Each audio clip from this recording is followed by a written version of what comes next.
di tangan saya saat ini sudah ada Arduino, lebih tepatnya Arduino Uno, yang merupakan salah satu contoh dari Arduino yang ada di pasaran. Jadi dengan PCB yang dilengkapi microcontroller ini, kita bisa menciptakan banyak hal, gitu kan.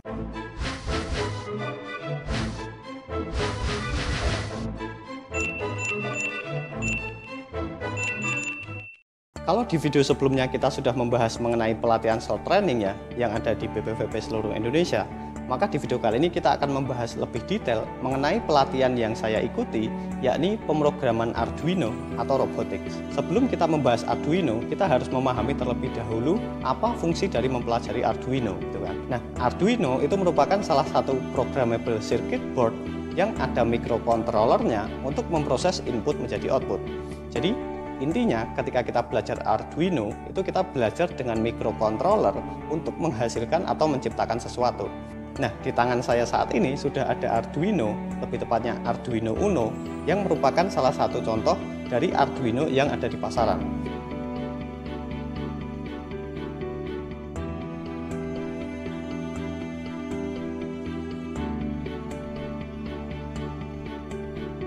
Jadi dengan PCB yang dilengkapi microcontroller ini, kita bisa menciptakan banyak hal, gitu kan.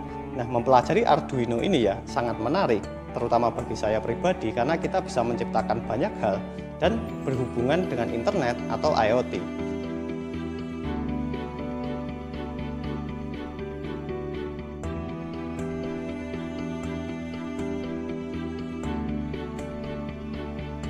Jadi ketika kita berbicara masalah IoT, menghasilkan sesuatu dengan microcontroller, dengan PCB, untuk menciptakan sesuatu, maka Arduino ini menjadi salah satu gerbang untuk kita mempelajari bagaimana cara kerja microcontroller. Ketika kita mempelajari Arduino, biasanya itu akan berhubungan dengan robotics atau menciptakan sesuatu dari microcontroller ini. Jadi kita bisa menciptakan banyak hal dari sebuah microcontroller bernama Arduino ini. Dan Arduino sendiri sebetulnya merupakan nama sebuah perusahaan, gitu kan. Jadi perusahaan yang bernama Arduino ya, itu menciptakan PCB dengan microcontroller yang bisa kita gunakan untuk menciptakan banyak benda, gitu kan. Jadi ketika teman-teman membaca berita seseorang yang menciptakan sesuatu dan hubungannya dengan IoT, Internet of Things, itu biasanya memang paling dasarnya kita belajar dengan Arduino ini. Dari Arduino ini ya, atau dari kita memahami microcontroller dan PCB, itu kita bisa menciptakan banyak sekali hal. Mulai dari misalnya menyalakan lampu LED, sampai menciptakan sesuatu yang bernilai ekonomis tinggi. Jadi Arduino ini bisa menjadi gerbang bagi teman-teman yang ingin mempelajari IoT.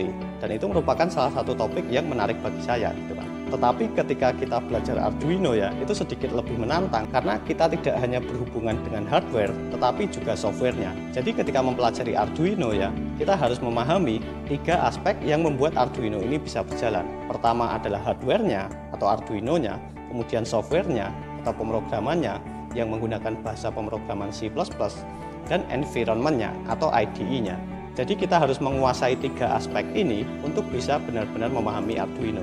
Dan itu merupakan salah satu yang membuat Arduino ini menarik ya. Jadi mempelajari Arduino, misalnya pun di level dasar, itu membuat kita bisa memahami bagaimana sistem IoT itu bekerja. Misalnya dengan Arduino ini kita bisa menciptakan sesuatu hal yang mungkin bernilai ekonomis tinggi. Di video selanjutnya kita akan membahas lebih dalam apa yang bisa kita lakukan dengan Arduino ini.